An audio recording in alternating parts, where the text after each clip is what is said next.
پاکستان سے مجھے مفتی صاحب آپ نے ایک بیان میں فرمایا تھا کہ اگر کوئی گناہ ہو جائے اور پھر اس گناہ پر رو دھو کر اللہ سے معافی بھی مانگ لی جائے تو اس کے بعد اس گناہ کو یاد نہیں کرنا چاہیے، کیونکہ اس سے نیکی کی موٹیویشن نہیں ملتی اور اس کے علاوہ یہ تکبر کی بھی نشانی ہے۔ تو اگر کبھی انسان اپنے ماضی کے گناہوں کو یاد کر کے ندامت کی وجہ سے رو پڑے تو کیا اس پر بھی گناہ ہے؟ بھائی خود بخود رونا آ گیا تو گناہ نہیں ہے، مسلط نہ کرے اس کو، اپنے اوپر آگے بڑھے، جو ماضی میں ہو گیا بھول جائے، توبہ کر لی بس ختم، آگے چلو، باقی خود بخود کوئی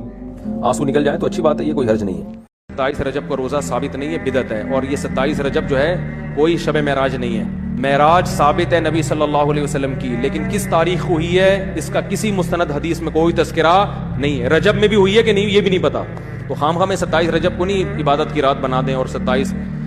رجب کو روزے کا دن بھی نہ بنائیں۔ نہ یہ روزے کا دن ہے، نہ یہ رات عبادت کی رات ہے، اور نہ یہ نبی صلی اللہ علیہ وسلم کی معراج کی رات۔ اللہ نے یہ تاریخیں ہم سے چھپا دی ہیں تاکہ لوگ ان میں بدعتیں نہ کریں۔ بس ہمارا عقیدہ ہے آپ صلی اللہ علیہ وسلم معراج پہ گئے تھے، کس تاریخ کو گئے تھے ہمیں نہیں پتا، کوئی ہے ہی نہیں، کوئی روایت ہی نہیں ملتی، بہت متضاد روایتیں اور ساری موضوع من گڑت حدیث ضعیف ہیں، تو ایسا کچھ نہیں ہے۔ پریشانی کے وقت مزار پہ جانا، گھر میں کوئی بھی پریشانی ہوتی ہے تو ہم مولانا کے پاس یا مزاروں میں جاتے ہیں اور وہ تعویذ دیتے ہیں، تو کیا کسی بڑی پریشانی میں ان کے پاس جانا صحیح ہے؟ بشرا صاحبہ انڈیا سے۔ یہ حرام بھی ہے، شرک بھی ہے۔ اگر آپ کا یہ عقیدہ ہے کہ اللہ تعالیٰ نے اس قبر والے کو اختیارات دے دیے ہیں اور یہ جب چاہے میری مدد کر سکتا ہے، اس نیت کے ساتھ اگر آپ قبر والے سے دعا مانگتے ہیں تو آپ کافر ہو جاتے ہیں، اسلام سے خارج ہو جاتے ہیں۔ اور یہ قبر پرست لوگ یہی سمجھتے ہیں کہ اللہ تعالیٰ نے اس کو اختیارات دے دیے ہیں، کہ اپنی قدرت سے اللہ نے ان بزرگ سے خوش ہو کر ان کو اختیارات دے دیے ہیں، تو یہ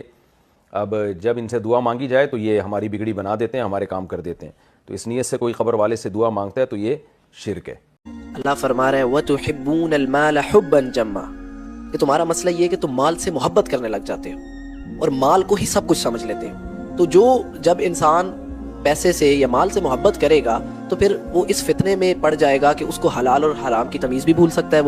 وہ اس کے لیے اپنے ماں باپ سے بھی دور ہو سکتا ہے، وہ یہ سب کچھ کر سکتا ہے۔ مال کا وعدہ اللہ نے کیا ہے، اللہ نے نصیب لکھا ہے، اللہ نے مال دینا ہے، مال جو ہے یا آپ کا جو نصیب ہے وہ لکھا گیا ہے، تو اس چیز کو سر پہ حاوی کرو گے تو نقصان ہوگا۔